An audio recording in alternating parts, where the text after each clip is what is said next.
Salut, moi c'est Paul, je suis responsable du recrutement siège chez Margot et je suis dans l'entreprise depuis 2020. J'ai commencé chez Margot en tant que recruteur tech, donc l'idée en fait c'est de recruter nos futurs consultants, donc des ingénieurs informatiques. J'ai évolué ensuite sur la partie recrutement siège. Aujourd'hui, donc comme je l'ai dit, je suis responsable du recrutement siège. À ce titre-là, j'interviens sur l'identification et le recrutement de candidats, plutôt sur les fonctions périphériques de Margot, donc que ce soit sur la partie ressources humaines, commerciales, marketing, finance, etc. Au-delà d'identifier des candidats, l'idée c'est vraiment que je puisse les accompagner tout au long du processus de recrutement.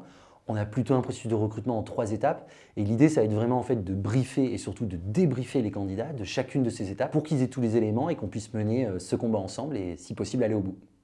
Chez Margot, on peut s'investir sur des projets en plus de notre activité, donc ça c'est assez intéressant. À titre personnel, moi j'ai pu investir notamment sur la mise en place d'un partenariat avec le B2 de l'ENSIMAG, donc sur un axe un peu plus relation école. Et c'était assez intéressant, on a mené plein d'actions tout au long de l'année. Et c'était assez chouette de pouvoir donner de son temps sur autre chose. Après j'aime bien tout ce qui est vie de groupe aussi, donc j'aime bien organiser différents événements. Et il y a quelques temps on a organisé une soirée dégustation d'huîtres, où il y avait un atelier ouverture, puis dégustation, avec plein de choses, et c'était très sympa, et c'était un chouette moment aussi.